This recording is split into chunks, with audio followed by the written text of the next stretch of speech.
अस्सलाम वालेकुम viewers. Topic हमारा चल रहा है इंग्लिश ग्रामर में कॉम्बिनेशन की मिस्टेक्स। आज हम पढ़ेंगे पास्ट के क्या क्या कॉम्बिनेशंस हैं और कहाँ कहाँ पर हम मुमकिना तौर पर गलती कर सकते हैं। पहला कॉम्बिनेशन है वाज वर्क के साथ past indefinite tense. For example, he was busy when I called him. यहाँ पर वॉज कंजक्शन और पास्ट इंडेफिनिट टेंस आप उसमें भी पढ़ के आए हैं, डायरेक्ट इनडायरेक्ट में भी। For example, he said that he was busy. तो ऐसी सूरत में अगर आपके पास सेंटेंस में रिपोर्टिंग स्पीच पास्ट टेंस में हो और दिए गए फिक्रे में रिपोर्टेड स्पीच जो है वो भी फिर लाजमी तौर पर पास्ट टेंस में होगी। समटाइम्स यहाँ पर गलती ये होती है कि यहाँ पर प्रेजेंट टेंस लगा दिया जाता है तो वो गलत हो जाएगा। वाहिद सिचुएशन जहाँ पर इसकी इजाज़त है वो है यूनिवर्सल ट्रूथ्स। अगर यूनिवर्सल ट्रूथ होंगे रिपोर्टेड स्पीच में तो फिर आप इसका टेंस नहीं बदलते, वो चूँकि यूनिवर्सल ट्रूथ्स जो हैं वो प्रेजेंट टेंस में रहते हैं तो फिर यहाँ पर प्रेजेंट टेंस यूज़ हो सकता है। पास्ट का दूसरा कॉम्बिनेशन है पास्ट इंडेफिनिट और पास्ट इंडेफिनिट, यानी फिक्रे के दोनों हिस्से किस में हो, पास्ट इंडेफिनिट टेंस में हो। For example, Ali solve the paper in 1 our and Sana solve it in 50 minutes.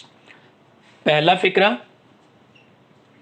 Past indefinite tense का, सना सॉल्व इट इन 50 मिनट्स, ये भी किस में हुआ, पास्ट इंडेफिनिट टेंस में हुआ। यहाँ भी आप इसको एंड के बाद इस फिक्रे को आप प्रेजेंट में नहीं लिख सकते। अगर हम बात करते हैं नरेशन की तो हम वहाँ पर क्या पढ़ते हैं, he said that he wrote a letter.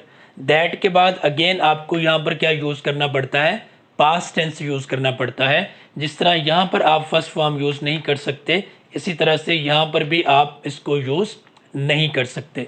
Third combination है past continuous plus past indefinite tense का। For example, he was sleeping when someone knocked at the door. Again आप यहाँ पर जो है दोनों हिस्सों में किसी में भी अगर प्रेजेंट यूज़ करेंगे तो पास्ट का कॉम्बिनेशन गलत हो जाएगा। नंबर 4 है पास्ट परफेक्ट और पास्ट इंडेफिनिट टेंस का कॉम्बिनेशन।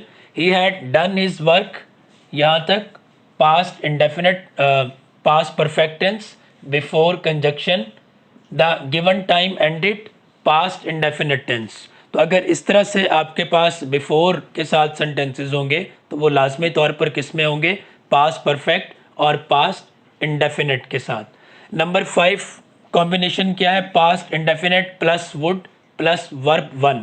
ये बेसिकली सेकंड कंडीशनल है जो हम पहले भी डिस्कस कर चुके, या इसको हम कहते हैं टाइप 2 कंडीशनल। सेकंड कंडीशनल्स में क्या होगा, फिक्रे के एक हिस्से में पास्ट इंडेफिनिट टेंस होगा और दूसरे में वुड के साथ फर्स्ट फॉर्म होगी। एग्जाम्पल है, if he ran fast he would win the race. Last combination है past perfect plus would have plus third form. आपको पता है ये कॉम्बिनेशन कौन सा है, ये है थर्ड कंडीशनल का, टाइप 3 या थर्ड कंडीशनल। तो if he had run fast he would have won the race। had plus third form, would have plus third form. तो मुमकिना तौर पर अंग्रेज़ी लैंग्वेज में पास्ट के यही कॉम्बिनेशंस हैं। आप अगर इनको याद रखेंगे तो आई होप कि आपको कॉम्बिनेशन की कोई मिस्टेक नहीं होगी। Thank you.